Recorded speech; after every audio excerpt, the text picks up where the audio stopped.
Hi guys, it's Simply Life here and welcome back to another video. It's 7 o'clock in the evening on the 13th of February and I found some copyright free books that I can actually read to you, which is fabulous. So we're going to start off with The Picture of Dorian Gray by Oscar Wilde. I have read this story before and it is a good story. It's kind of a bit creepy, but it is really good. So, let's start, shall we? Yes. Going to start with the preface because that's the start of the book. And feel free to craft along as you listen, and enjoy. So, the artist is the creator of beautiful things. To reveal art and conceal the artist is art's aim. The critic is he who can translate into another manner or a new material his impression of beautiful things. The highest as the lowest form of criticism is a mode of autobiography. Those who find ugly meanings in beautiful things are corrupt without being charming. This is a fault. Those who find beautiful meanings in beautiful things are the cultivated. For these there is hope. They are the elect to whom beautiful things mean only beauty. There is no such thing as a moral or an immoral book. Books are well written or badly written, that is all. The 19th century dislike of realism is the rage of Caliban seeing his own face in a glass. The 19th century dislike of romanticism is the rage of Caliban not seeing his own face in a glass. Odd. Anyway, the moral life of man forms part of the subject matter of the artist, but the morality of art consists in the perfect use of an imperfect medium. No artist desires to prove anything. Even things that are true can be proved. No artist has ethical sympathies. An ethical sympathy is an artist in a... What? God, that took... What? What now? What's it trying to say? No artist has ethical sympathies. An ethical sympathy is an artist in an unpardonable mannerism of style. Got there eventually. No artist is ever morbid. The artist can express everything. Thought and language are to the artist instruments of an art. Vice and virtue are to the artist materials for an art. From the point of view of form, the type of all the arts is the art of the musician. From the point of view of feeling, the actor's craft is the type. All art is at once surface and symbol. Those who go beneath the surface do so at their peril. Those who read their symbol do so at their peril. It is the separator. No, it's not. That's not what it says. I can't read. It doesn't say separator. Can you imagine? It says spectator, not separator. It is the spectator and not life that art really mirrors. Hilarious. Anyway, diversity of opinion about a work of art shows that the work is new, complex and vital. When critics disagree, the artist is in accord with himself. We can forgive a man for making a useful thing as long as he does not admire it. The only excuse for making a useless thing is that one admires it intensely. All art is quite useless. I wouldn't say it was useless. All art is very pretty, but then it depends on the viewer of the art, I suppose. Chapter 1. The studio was filled with the rich odour of roses, and when the light summer wind stirred amidst the trees of the garden, there came through the open door the heavy scent of the lilac or the more delicate perfume of the pink flowering thorn. From the corner of the divan of Persian saddlebags on which he was lying, smoking, as was his custom, innumerable cigarettes, Lord Henry Wotton. What? Oh, there's a comma. Oh, yeah. From the corner of the divan of Persian saddlebags on which he was lying, smoking, as was his custom, innumerable cigarettes, Lord Henry Wotton could just catch the gleam of the honey-sweet and honey-coloured blossoms of a laburnum whose tremulous branches seemed hardly able to bear the burden of a beauty so flame-like as theirs. And now and then the fantastic shadows of birds in flight flitted across the long tussore silk curtains that were stretched in front of the huge window, producing a kind of momentary Japanese effect and making him think of those pallid, jade-faced painters of Tokyo, who through the medium of an art that is necessarily immobile seek to convey the sense of swiftness and motion.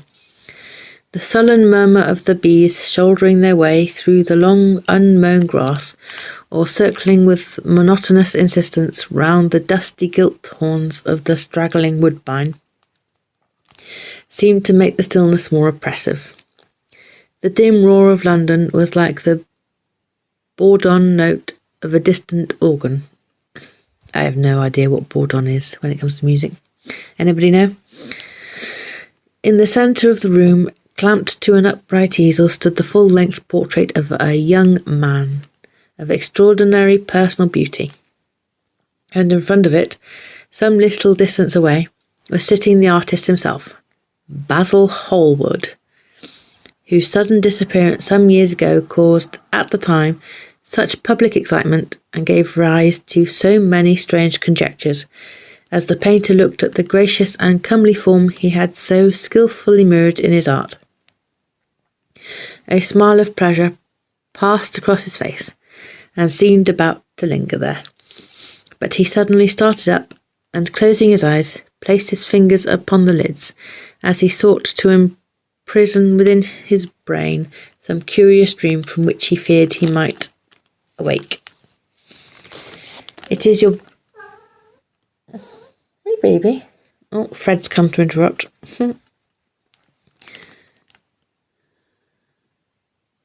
It is your best work, Basil, the best thing you have ever done, said Lord Henry languidly. You must certainly send it next year to the Grosvenor. Is it Grosvenor? Grossover? No, not Grossover. Well, we'll go with Grosvenor. The academy is too large and too vulgar. Whenever I have gone there have been either so many people that I have not been able to see the pictures, which was dreadful, or so many pictures that I have not been able to see the people, which was worse. The Grosvenor is really the only place. I don't think I shall send it anywhere, he answered, tossing his head back in that odd way that used to make his friends laugh at him at Oxford. No, I won't send it anywhere. Lord Henry elevated his eyebrows and looked at him in amazement through the thin blue wreaths of smoke that curled up in such fanciful whirls from his heavy opium-tainted cigarette. Not send it anywhere? My dear fellow, why? Have you any reason? What odd chaps you painters are. You do anything in the world to gain a reputation. As soon as you have one, you seem to want to throw it away. It is silly of you. For there is only one thing in the world worse than being talked about, and that is not being talked about. A portrait like this would set you far above all the young men in England, and make the old men quite jealous. If old men are ever capable of any emotion. I know you will laugh at me, he replied, but I really can't exhibit it. I have put too much of myself into it. Lord Henry stretched himself out on the divan and laughed. Yes, I knew you would, but it is quite true all the same. Too much of yourself in it, upon my word. Basil, I didn't know you were so vain. And I really can't see any resemblance between you with your rugged, strong face and your coal black hair and this young Adonis, who looks as if he was made out of ivory and rose leaves. Why, my dear Basil, he is a Narcissus, and you, well, of course, you have an intellectual expression and all that. But beauty, real beauty, ends where an intellectual expression begins. Intellect is in itself a mode of exaggeration and destroys the harmony of any face. The moment one sits down to think, one becomes all nose or all forehead, or something horrid. Look at the successful men in any of the learned professions, how perfectly hideous they are, except, of course, in the church. But then in the church they don't think. A bishop keeps on saying at the age of 80 what he was told to say when he was a boy of 18, and as a natural consequence he always looks absolutely delightful.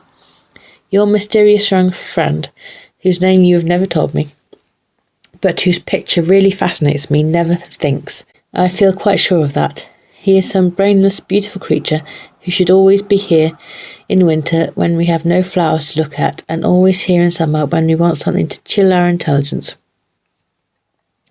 Don't flatter yourself, Basil, you are not in the least like him. You don't understand me, Harry, answered the artist. Of course I am not like him. I know that perfectly well. Indeed, I should be sorry to look like him. You shrug your shoulders. I am telling you the truth. There is a fatality about all physical and intellectual distinction, the sort of fatality that seems to dog through history the faltering steps of kings. It is better not to be different from one's fellows. The ugly and the stupid have the best of it in this world. They can sit at their ease and gape at the play. If they know nothing of victory, they are at least spared the knowledge of defeat. They live as we all should live, undisturbed, indifferent, and without disquiet. They neither bring ruin upon others, nor ever receive it from alien hands. Your rank and wealth, Harry, my brains, such as they are, my art, whatever it may be worth, Dorian Gray's good looks, we shall all suffer for what the gods have given us, suffer terribly. Dorian Gray. Is that his name? Asked Lord Henry, walking across the studio towards Basil Hallward. Yes, that is his name. I didn't intend to tell it to you. But why not? Oh, I can't explain. When I like people immensely, I never tell their names to anyone. It is like surrendering a part of them. I have grown to love secrecy. It seems to me the one thing that can make modern life mysterious or marvellous to us. The commonest thing is delightful if one only hides it. When I leave town now, I never tell my people where I am going. If I did, I would lose all my pleasure. It is a silly habit, I dare say, but somehow it seems to bring a great deal of romance into one's life. I suppose you think me awfully foolish about it. Not at all, answered Lord Henry. Not at all.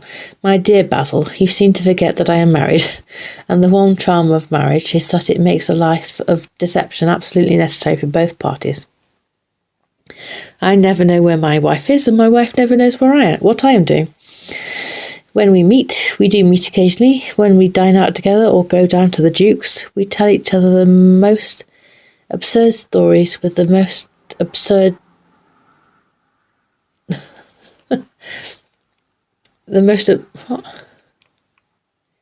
We tell each other the most absurd stories with the most serious faces. Not absurd stories and absurd faces.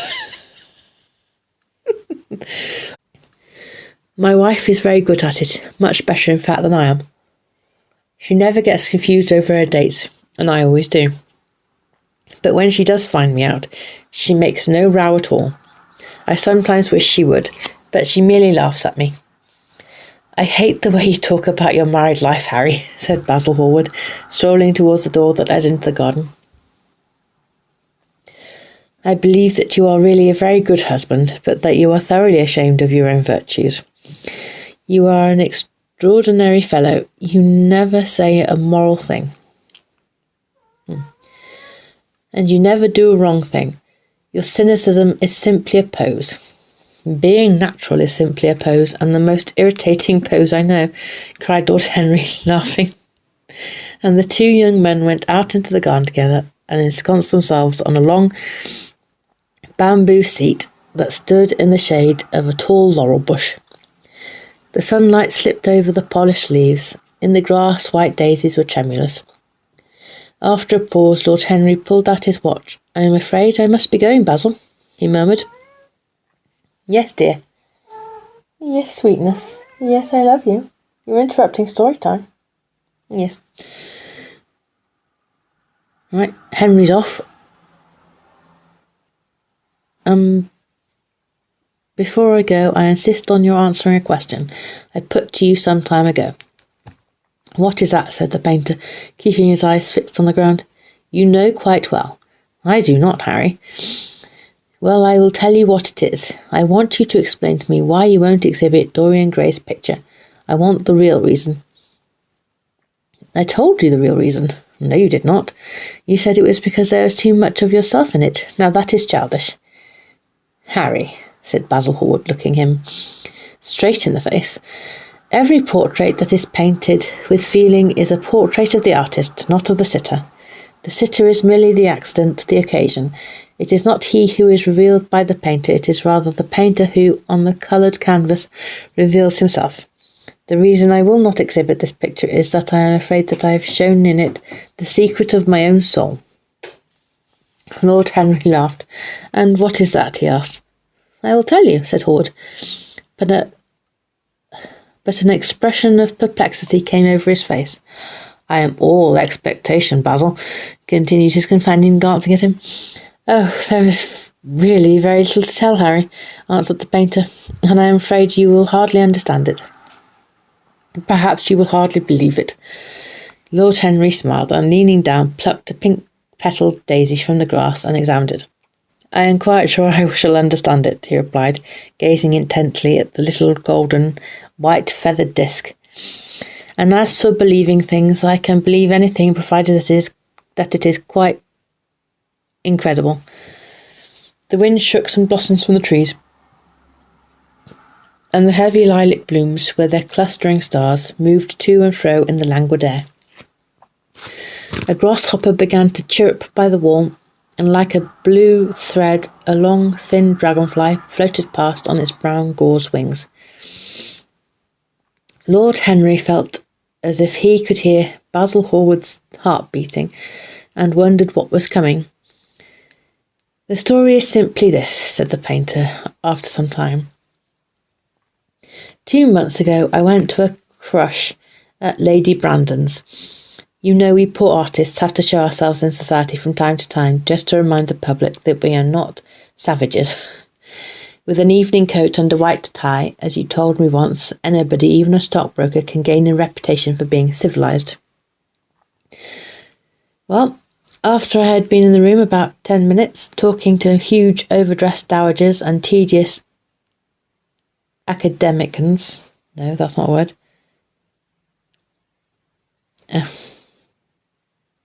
We should just say academics, because that's what he's talking about.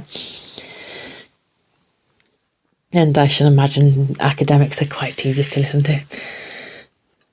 I suddenly became conscious that someone was looking at me. I turned halfway round and saw Dorian Gray for the first time. When our eyes met, I felt that I was growing pale. A curious sensation of terror came over me.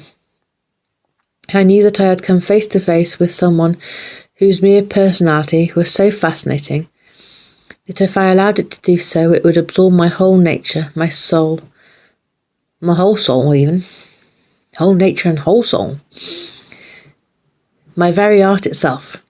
I did not want any external influence in my life. You know yourself, Harry, how independent I am by nature. I have always been my own master, had at least always been so till I met Dorian Gray. Then, but I don't know how to explain it to you, something seemed to tell me that I was on the verge of a terrible crisis in my life. I had a strange feeling that fate had in store for me exquisite joys and exquisite sorrows. I grew afraid and turned to quit the room. It was not conscience that made me do so. It was a sort of cowardice. I take no credit to myself for trying to escape. Conscience and cowardice are really the same things, Basil. Conscience is the trade name of the firm, that is all. I don't believe that, Harry, and I don't believe you do either. However, whatever was my motive, and it may have been pride, for I used to be very proud, I certainly struggled to the door. There, of course, I stumbled against Lady Brandon. "You're not going to run away so soon, Mr. Hallward," she screamed out. You know her curiously shrill voice. "Yes, she is a peacock in everything but beauty," said Lord Henry, pulling the daisy to bits with his long, nervous fingers. "I could not get rid of her. She brought me up to royalties, and people with stars and garters, and elderly ladies with gigantic tiaras and parrot noses. She spoke of me as her dearest friend. I had only met her once before, but she took it into her head to lionize me. Or leonize? Leonize? Lionize? We'll go with lionize, because that's how it's written. I believe some picture of mine had made a great success at the time. At least had been chattered about in the penny newspapers, which is the 19th century standard of immortality. Suddenly I found myself face to face with the young man whose personality had so strangely stirred me. We were quite close, almost touching. Our eyes met again. It was reckless of me, but I asked Lady Brandon to introduce me to him. Perhaps it was not so reckless after all. It was simply inevitable. We would have spoken to each other without any introduction, I am sure of that. Dorian told me so afterwards. He, too, felt that we were destined to know each other. "And how did Lady Brandon describe this wonderful young man?" asked his companion. "I know she goes in for giving a rapid...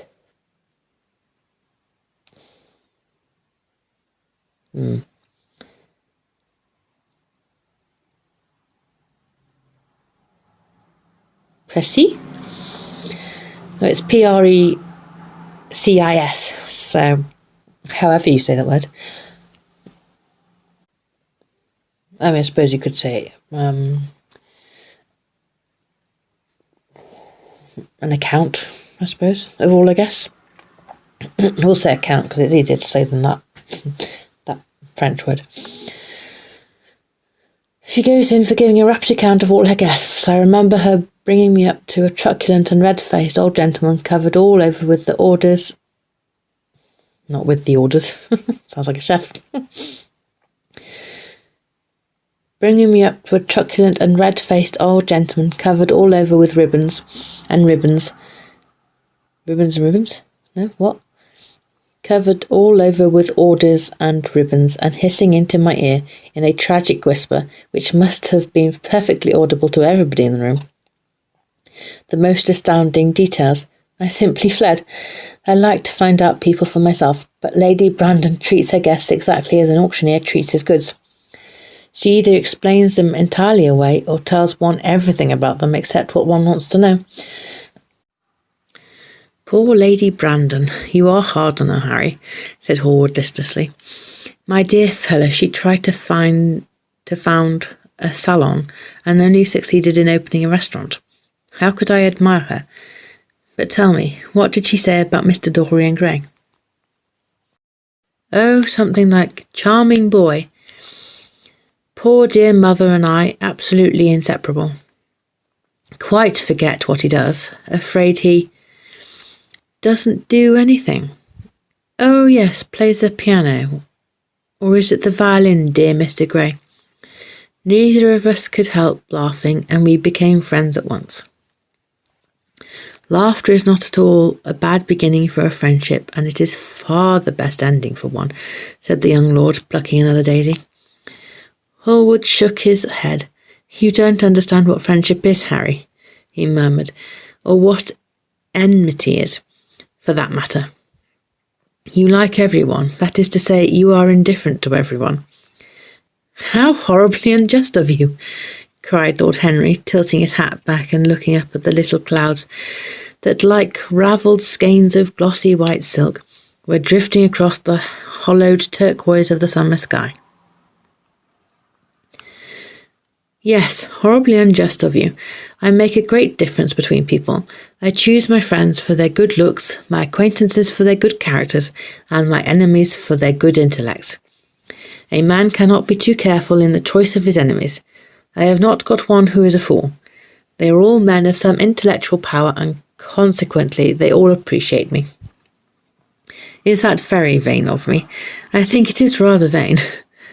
I should think it was, Harry. But according to your category, I must be merely an acquaintance. My dear old Basil, you are much more than an acquaintance, and much less than a friend. A sort of brother, I suppose. Oh, brothers. I don't care for brothers. My elder brother won't die. Oh dear. And my younger brothers seem never to do anything else. Harry, exclaimed Hallward, frowning. My dear fellow, I am not quite serious, but I can't help detesting my relations. I suppose it comes from the fact that none of us can stand other people having the same faults as ourselves. I quite sympathise with the rage of the English democracy against what they call the vices of the upper orders. The masses feel that drunkenness, stupidity and immorality should be their own special property, and that is any one of us makes an ass of himself, he is poaching on their preserves. When poor Southwark got into the divorce court, their indignation was quite magnificent, and yet I don't suppose that 10% of the proletariat live correctly. I don't agree with a single word that you have said, and what is more, Harry, I don't feel what? No, there isn't.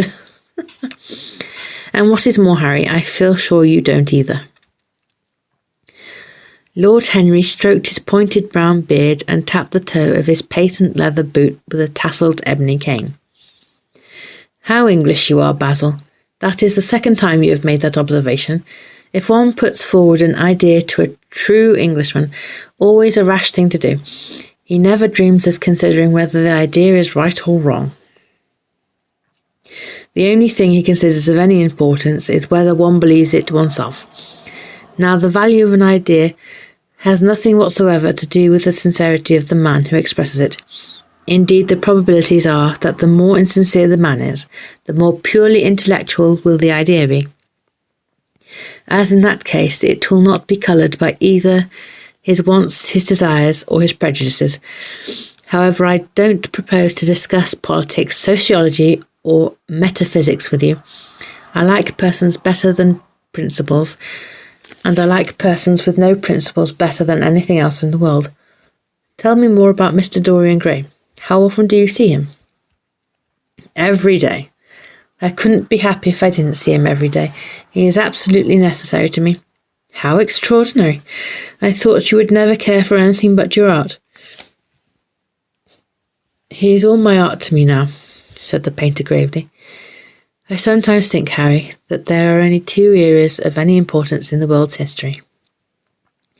The first is the appearance of a new medium for art, and the second is the appearance of a new personality for art also. What the invention of oil painting was to the Venetians, the face of Antonius was to late Greek sculpture, and the face of Dorian Gray will some day be to me. It is not merely that I paint from him, draw from him, sketch from him. Of course I have done all that, but he is so much more to me than a model or a sitter. I won't tell you that I am dissatisfied with what I have done of him, or that his beauty is such that art cannot express it. Well, I hope you enjoyed the story so far. We'll have to stop there. Let me know down below in the comments what you thought. I swear I can read. Some of the words are a bit difficult to pronounce. But, yeah, I enjoyed reading it. Hopefully do another, the rest of chapter 1 soon. I'll try and film it over the weekend and get it out to you next week. And I don't know how often I'll be able to get this out to you, but so that we can get to the end of Dorian Gray. But let me know what you thought. I hope you enjoyed it, and I hope everybody's doing well and looking after yourselves and keeping warm, because the weather's been a bit chilly. And yeah. Don't forget to drink plenty and take your medication. So I keep forgetting to take mine. Mum's given me a tablet holder to hold my tablets in to remind me to take my tablets. So, drink plenty, take your medication, stay warm, and I'll hopefully get another video out to you soon. Oh, and by the way, Fred's doing all right. I'm sorry she kept interrupting when I was reading. Nothing I can do with that. See you next time. Bye.